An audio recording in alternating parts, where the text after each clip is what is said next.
Hey everybody, it's time for t-shirt on the tube. T-shirt on the tube. T-shirt on the tube. T-shirt on the tube. How's everybody doing? It's Friday, Junior. It's Friday, Junior. Tomorrow is Friday. Wow. I'm sorry, I just love Fridays. I love Thursdays too, because then it's time for Growing Up Hip Hop New York. Tonight's episode was funny because my boy YDB was on this episode, and as usual, he brought the comedy. I don't know, I friggin' love him. Since episode 1, he cracks me up. Like, let's get into it. He's a mess. So it continues where it left off last week with Flea's studio session. First of all, I didn't even notice that Swift is his producer, and Swift is the guy that used to work with Cardi B. I don't know if y'all remember that season of Love and Hip Hop. The last season Cardi was on actually, and she got into it with Swift's girlfriend because Swift's girlfriend kept thinking that him and Cardi was messing around or whatever, but he just wasn't telling the girlfriend about Cardi, and Cardi, I think she beat up the girl. I don't remember, but yeah, I was like, oh look, it's Swift. He's still producing. That's dope or whatever. So the studio session started off a little bit, rocky because Flea was nervous and like in recording or whatever. So designer's like, listen, don't look at us. Focus. Do your verse. Whatever. So I guess he was a little nervous because Flav was in the room or whatever. So Flav is giving him pointers like, listen, feel it. Talk, rap like you feeling it from here. Rap. Get it out. Don't be nervous. Let it go. So he told him that, and he did the verse, and it was good. So the next take was better. And Flavor's like, I'm so proud of him for pursuing music. I'm so proud of all of my kids for following in my footsteps, pursuing music. I have no doubt that they're going to be great, whatever. So then he gets in the booth and he does ad-libs and they're all happy. And Swift is like, how did you manage to get your dad, to get in the booth? And he's like, yo, it took a lot, but I'm glad he came through. He's like, this is big, him getting in the booth and doing this for y'all, like this is sick or whatever. So Flav is in the booth. Yeah, boy. Wow. Flavor, Flav, his ad-libs or whatever. So everybody is happy, and it was like a bonding moment, which I thought was really good because Flav and his relationship with his kids, like they said, not really a normal relationship, not really like it's been ups and downs, but just to see them in the booth together was like really, it was a nice moment to watch. So now we get to Siani and Charlie, and Siani is still upset that Charlie was late to her set. And Charlie is like, listen, it's the pain in my foot. I'm trying to manage it as best as I can, but it was hard. That's why I was late. It was holding me up. And Siani was like, at the set, she was more so upset with herself because it was a lot going on. She was disappointed in the fact that she was late. She was disappointed that she wasn't set up. Like, it was just a lot on her, which is understandable. And Medina understood, but at the same time, it's like a first impression type of thing. So she feels like she bombed. She's being a little hard on herself, but Charlie is just like,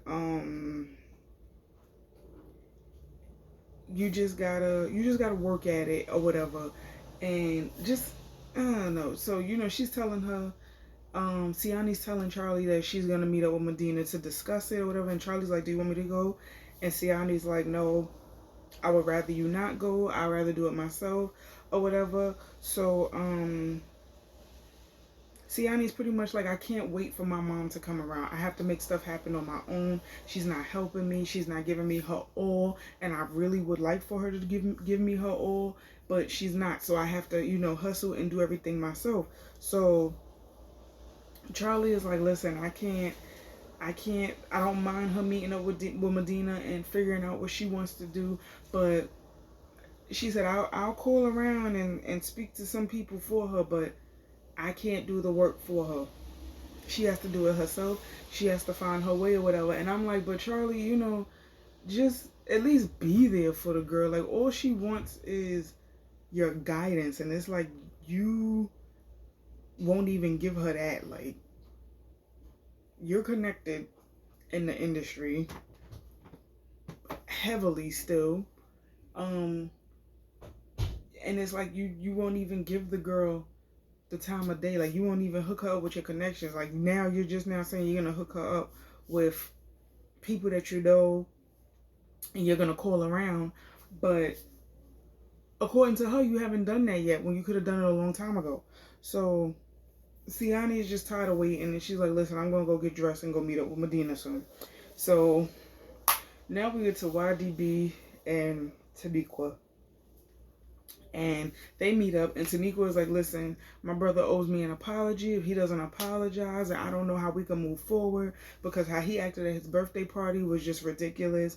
And like, I can understand you being upset, but for you to just do all of that stuff that you did with the cake was uncalled for.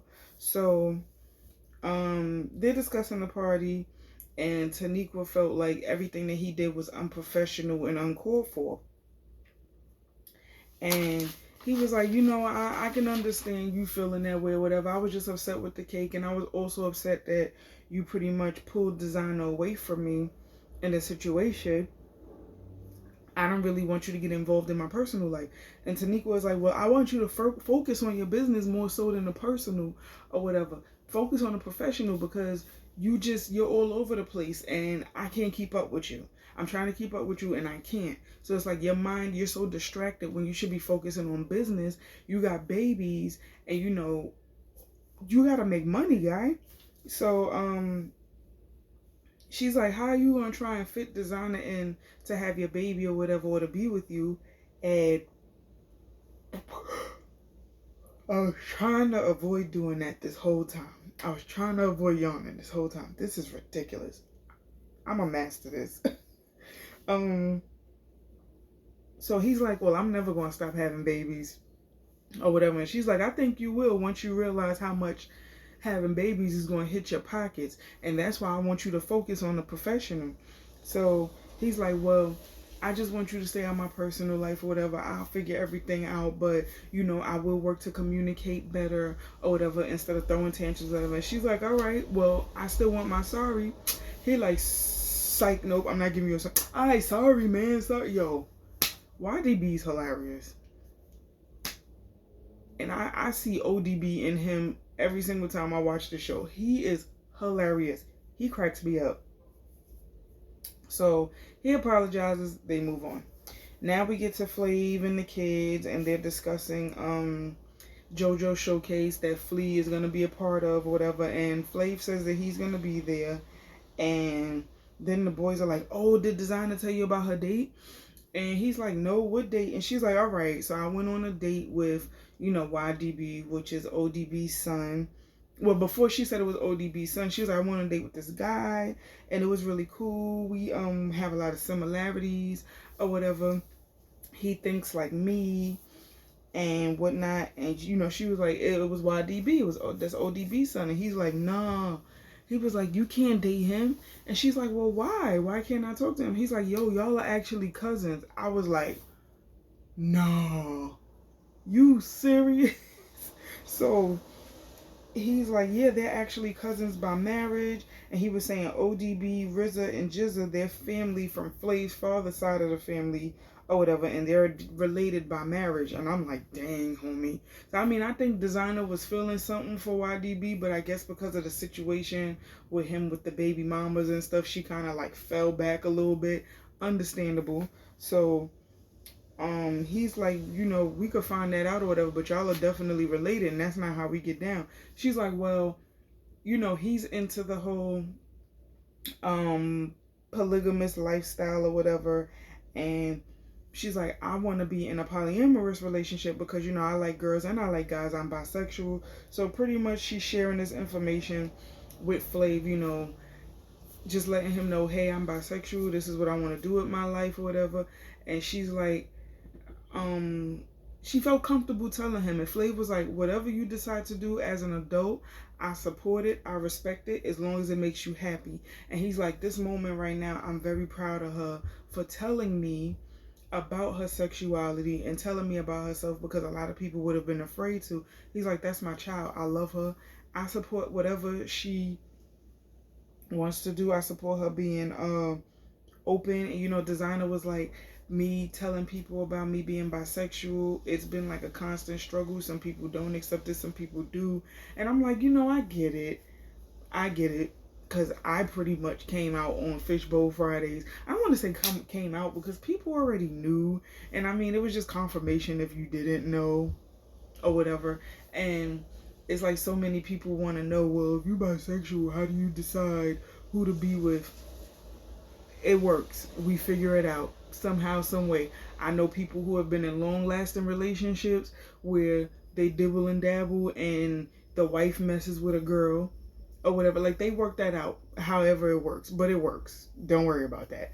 But yeah, so I understood her whole like bisexuality struggles, because when I first because at first I didn't really tell people I was like few people knew, people who could like hold. I wasn't ready to say it, but few people that I could trust with the information, they knew. But it's like now I'm like, I don't care, it is what it is, like, hey, whatever.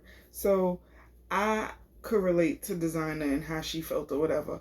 And he pretty much commends her for being open and sharing her story. And he's like, no matter what, I support you. Beautiful bonding moment. Yet again, you go, Flav. You go, Glen Coco, because it's October 3rd, and today's Mean Girls Day. So now we get to Deb and Angie, and they're doing a photo shoot for her hat line called Frances Gray. First of all, them hats that not Angie, well, Angie too, but the hats that Deb be wearing look pretty dope. But she said that's her line of hats, and I'm like, that's pretty dope. So then they discuss Irv and the fact that he didn't tell anything with what was going on with JJ or whatever. And Angie's just like, you guys are gonna have to talk about this at some point. And Dev is like, yeah, but you already know how it's gonna go with me and Irv. He doesn't get it. And Angie's like, yeah, talking to him is like talking to a wall. So good luck with that, because you already know that this is not gonna go the way you want it to. The conversation's gonna be pointless. So now we get to Ja Rule and Irv, and they're having like a little small barbecue, and Irv is like discussing JJ or whatever, and Ja Rule was like, my kids know not to have any type of weed on them when they're driving or whatever. He's like, I tell them that all the time, because I've been through it, so I wouldn't want them to get caught with that. He's like, that's pretty much a cop's in. Once they know that you were smoking weed, that's any reason for them to lock you up. So to avoid that, do not smoke in the car, don't carry it on you. I'd rather you do it in the house. So Irv is like, he knows that him and Deb will go at it about the whole situation or whatever. So then Charlie arrived, and they're pretty much reminiscing about back in the days or whatever, where they used to hang out, go to Philly, and Irv would have all the strippers and stuff with him. So they're talking about Siani DJing a tour, which I think is dope. That's a good opportunity for her, like, to showcase her skills and everything on a tour like that, Murder Inc. tour. Child. So Charlie is like, well, who all is coming? He's like, you, Vita, Black Child, Cadillac, Ty, everybody that was a part of Murder Inc. we want to come. So Irv asked Charlie when the last time she performed, and she said the last time I performed was December 2016, and I had the accident with my leg in in the summer of 2017. And they were like, well, how did that happen? She said, I fell off a horse. And they're like, you fell off a horse? Yeah, she was like, yeah, it was a fake horse or whatever. But she was like, she fell off a fake horse, and when she fell about 9 feet and shattered her leg, and she had like rods and stitches and everything. And she's showing them her leg, so they're like, well, how long do you think that you could stand up or you can perform or whatever? Because this is gonna be an extensive tour. We talking about 50 cities. And she's like, well, I'm not sure. You know, it has its moments where it's off and on. I'll be in a lot of pain, and then some days I'm okay.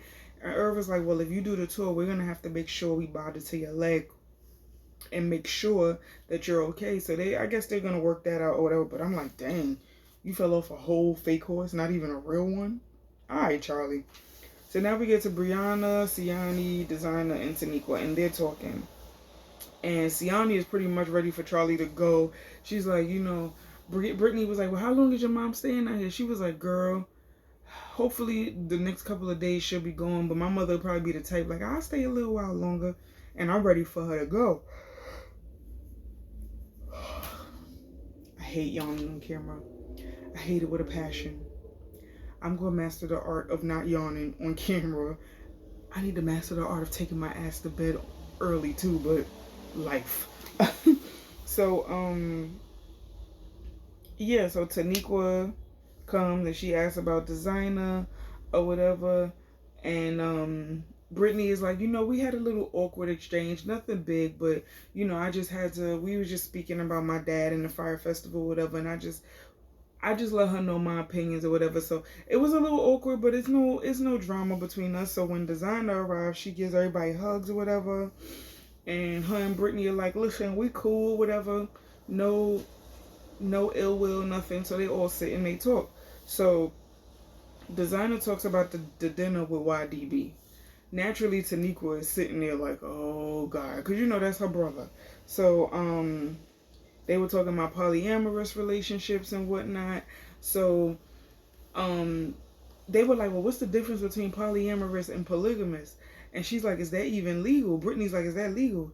And Designer is like, well, polyamorous is when you date multiple people, like you're together with multiple people. But polygamy is when you marry multiple people. And I don't even think that's legal in the state of New York, but you know, it's whatever. So she's telling them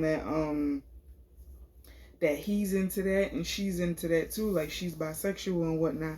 But she found out from her father that they could actually be cousins. So Taniqua is like, wow. So Taniqua is like, listen, if we are related, anything between Designer and my brother needs to end. Like it needs to not go further than this or whatever. So Designer is like, I do love our vibe. Like I feel like we are related. If we are related, we still gonna be cool or whatever because we think alike. We have a lot of similarities or whatever. So we'll be cool. But I just don't know how to tell him that we quite possibly could be related. But I do know I need to tell him. So now we get to Irv, Deb, and JJ. Irv is cooking sea bass and damn near burns down the kitchen and takes his eyebrows off with him. So JJ says that he gives an update on his case or whatever. He said he went to court and they pretty much slapped him with a $600 fine and told him that he has to stay out of trouble for a year. So Irv is like, oh, okay, you know, that's good. Then you learned your lesson. Now you know, stay out of trouble. So Deb is like, so that's it? That's it. What if it was something more major? So Irv is pretty much treating the situation like it's nothing. And JJ is like, I'm going to say a prayer because I already know this talk between my mom and my dad is going to be ugly. So Deb is like, why wouldn't you tell me about this situation? And Irv is like, listen, it wasn't that deep. I didn't feel like it was that deep. And he basically came to me and begged me not to tell you. And she's like, yeah, but you know, if it was a situation where I knew and he didn't want me to tell you, I would tell you. He was like, nah, if you would have heard how he asked me not to tell you, you would have done the same thing I did and you wouldn't have said anything. So Irv is like, and plus I think if it were more serious, like if it was a double homicide or something like that, then I would have told you. And Deb is like, really? You gonna take it to that extreme? He's like, no, but I'm just saying, like, I'm using that as an example. If it was something that major, I would have came to you and told you, but you know, it wasn't that big of a deal. So that's why I didn't rat on my son and I feel good about it. So Deborah's like, anything that, she's like, JJ knew who to go to in this situation because Irv doesn't take responsibility nor wants to be held accountable for anything. And she tells JJ, she's like, listen, I'm your mother. I love you to death. I'm gonna ride with you no matter what. You shouldn't be afraid to tell me. And Irva's like, yeah, tell her everything. The most that she'll do is scream at you and holler at you.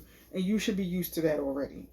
So, now we get to Medina and Siani meeting up and they having a nail date or whatever. So they're discussing the event and Siani is pretty much like, yeah, I was just disappointed in myself because just things wasn't going my way and I didn't want to let anybody down.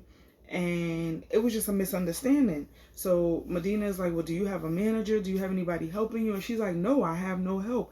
I make all the calls.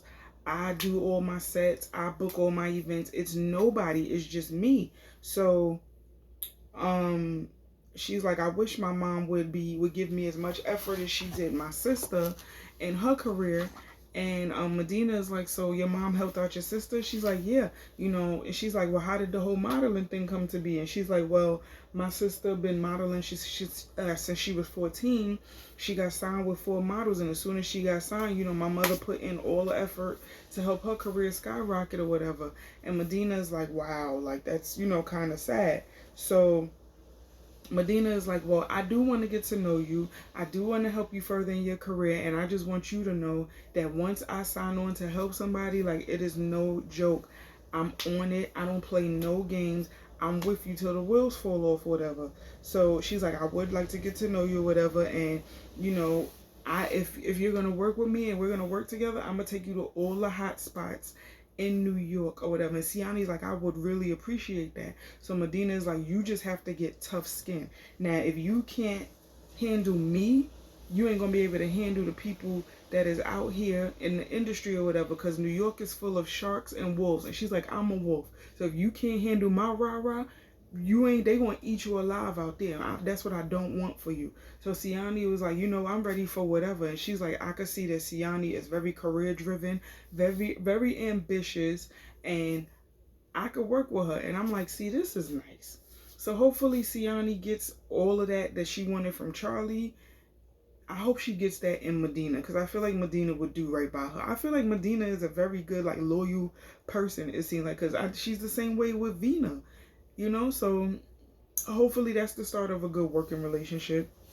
So now we get to YDB and JoJo playing basketball, and JoJo's asking him how the Wu-Tang tour was, and he was like, yeah, the tour was good, but I just missed home. I missed being with my family. I was homesick. I miss all my girls or whatever. And JoJo is like, oh, so you miss the baby mama and the kids? He's like, yeah, and I miss everybody or whatever. And he's like, so how is it going with you and the baby mamas on? He's like, listen, he's like, I think he said something like his baby mamas like pretty much don't have a choice but to deal with him, looking for other baby mamas or whatever. And he's like, yo, it's 29 women to every one man or whatever. Why not, when you see a female, you want to put sperm on her? He's like, yeah, I have a woman I want to do that with. I want to do that with my girl. I'm trying to have another one and she ain't with it.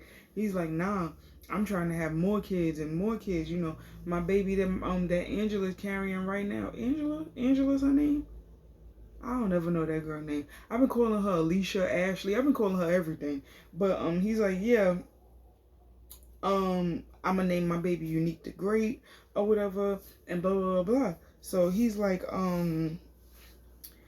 yeah, but how did you feel about Designer and your wife coming? Like, Designer was caught all the way off guard with me and your wife. And he's like, that's not my wife, that's my wisdom. And I'm like, and JoJo was like, you know what, I'm gonna use that. But JoJo, I don't think you should use it in the same way that YDB is saying it. So Designer arrives or whatever, and they're playing basketball, and then she's like, yo, we gotta chop it up, whatever. So JoJo leaves and says he has to go tend to daddy duties or whatever. So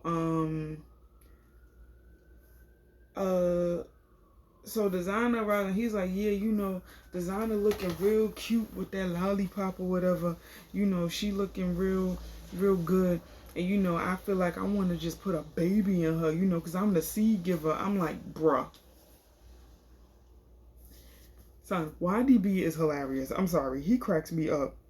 So, they're discussing his birthday, and his baby mother, and Designer was like, she knew that he had a baby on the way, but she didn't know that him and the baby mother were together, and he plans on putting them in one house so that they could all be together with the children or whatever.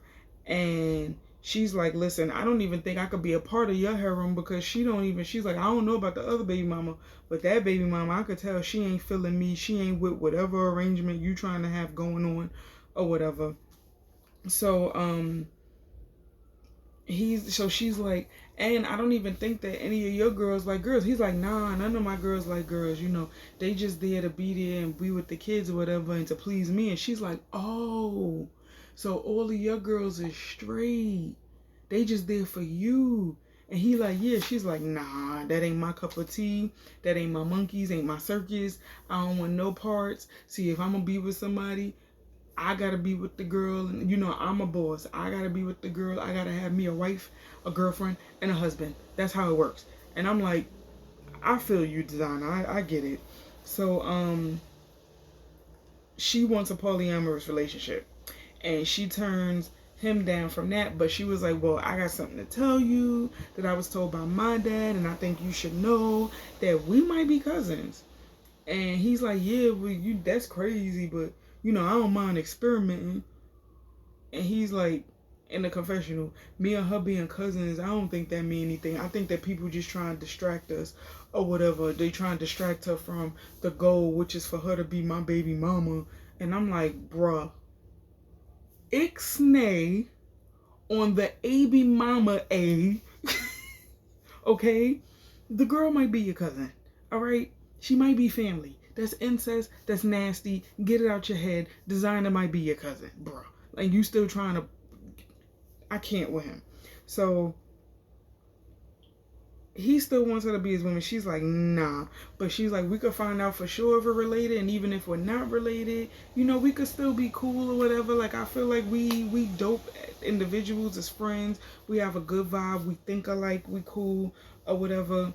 So, he's like, well, we'll see if we related, but I just feel like, people, when you got a tree or whatever, and people trying to knock down the branches and distract you or whatever, and I'm like, bro, this ain't got nothing to do with trees. This has everything to do with y'all possibly being family. Get your mind out the gutter. So it pretty much left off there, and I'm just like, bruh. YDB is a breath of fresh air, though. I can't even be mad, but y'all tell me how y'all felt about this episode. I thought it was a pretty good episode. Let me know how y'all felt about it. Please like, comment, subscribe. Stay connected with me. My information is always in the description below. So, this was Growing Up Hip Hop, Season 1, Episode 6. And like I said, let me know how y'all felt about it. So, I'll see you in the next video. Remember to tell a friend, to tell a friend, to tell a friend, to tell a friend, to tell a friend about T-shirt on the tube, t-shirt on the tube, t-shirt on the tube, t-shirt on the tube. Thank you so much for watching. I'll see you in the next video. Later.